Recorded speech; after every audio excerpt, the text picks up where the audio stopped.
Dans Matthieu, chapitre 1, verset 19, Joseph était un homme de bien. Mais il avait vu que Marie était tombée enceinte, il ne savait pas comment.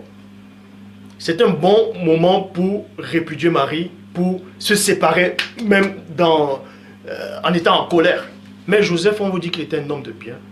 Il ne voulait pas de problème, il ne voulait pas de diffame, parce qu'il craignait Dieu. Il marchait avec l'Esprit de Dieu.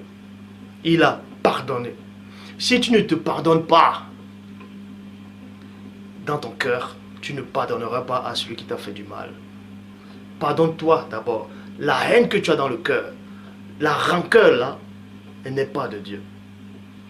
Dieu est amour. Pardonne à celui qui t'a fait du mal. Et va le voir. Ce n'est pas un signe de faiblesse. C'est un signe d'amour.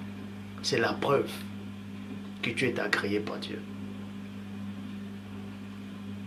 Joseph a proposé de rompre secrètement, dans la douceur. Il a proposé. Dans la douceur. Hein?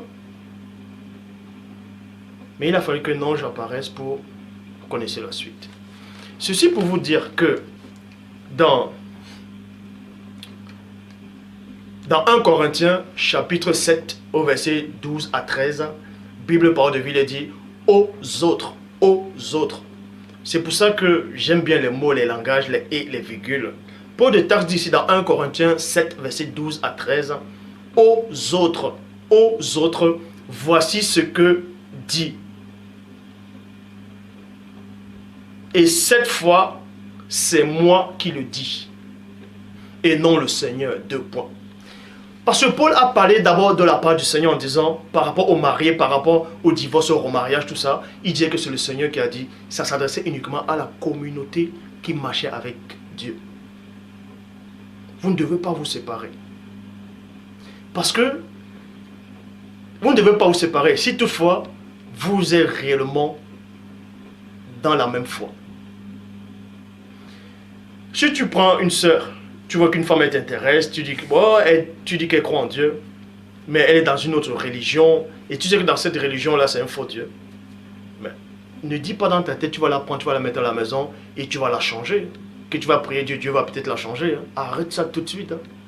Oh, tu n'es pas Dieu. Ça, tu enlèves ça tout de suite de ta tête. Tu enlèves ça tout de suite de ta tête. C'est elle qui va te changer. Hein. Ce n'est pas toi qui vas la changer. Hein. Confie-toi en Dieu de tout ton cœur, ne t'appuie pas sur ta sagesse. Donc Paul dit ici, maintenant aux autres c'est qui? C'est notre contexte, c'est aux frères qui sont mariés avec les femmes qui ne croient pas en Dieu, avec des femmes du monde, avec les non-croyantes, avec les femmes qui ne partagent pas la même foi.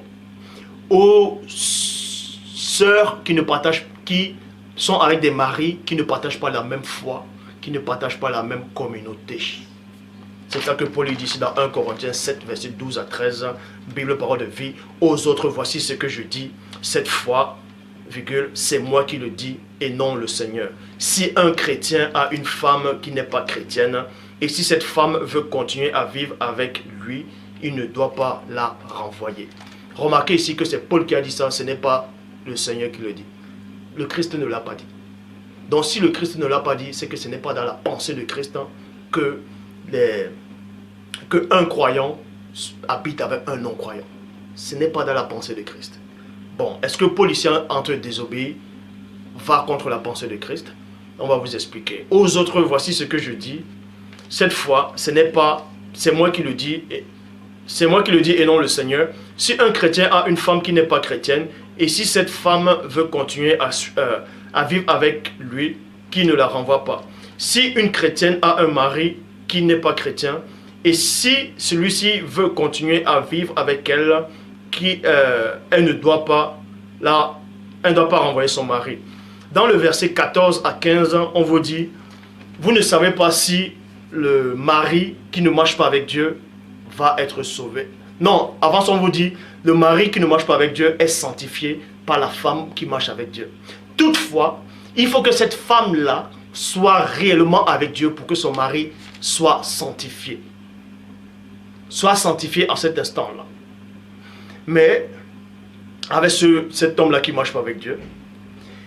Et il dit encore que si cet homme-là veut se séparer, mais qui se sépare, vous n'êtes pas unis dans ce cas-là. Ça veut dire que ce soit, qu'il soit sanctifié, qu'il ne soit pas sanctifié, devant Dieu, vous n'êtes pas unis.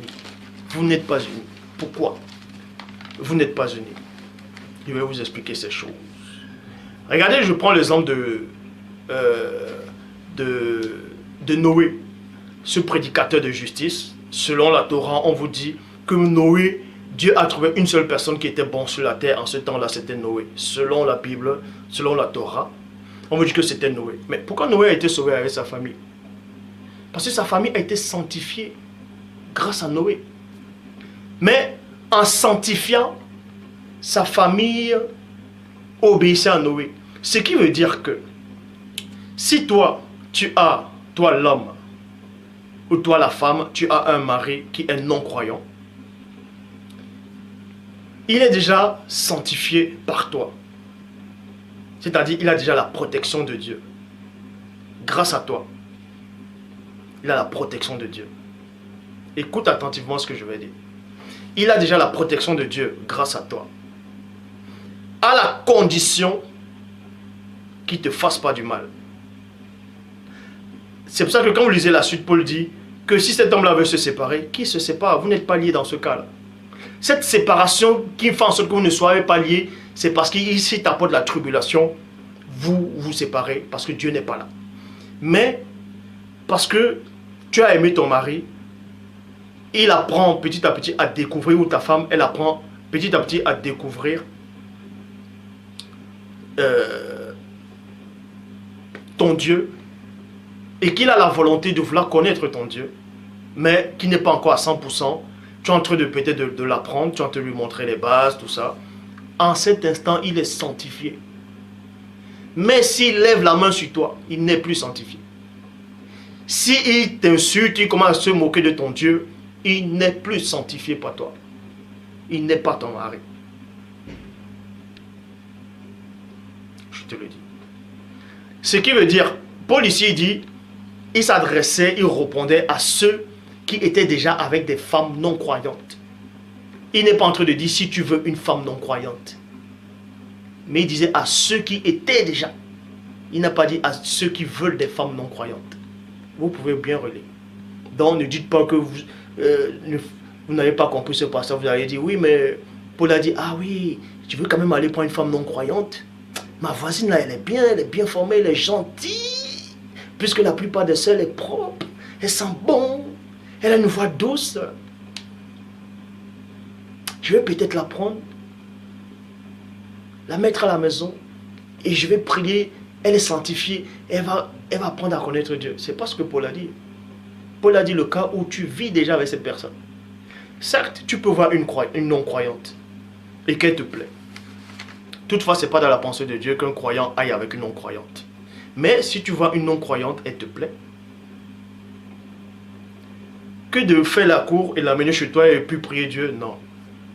Tu dis, Père, tu connais mon cœur. Cette femme-là, elle me plaît. Mais toutefois, que ce soit ta volonté. Si Dieu veut qu'elle soit ta femme, ou si Dieu veut que cet homme soit ton mari, Dieu va toucher cet homme-là, va toucher cette femme-là. Il va, parce que seul Dieu change le cœur. Hein.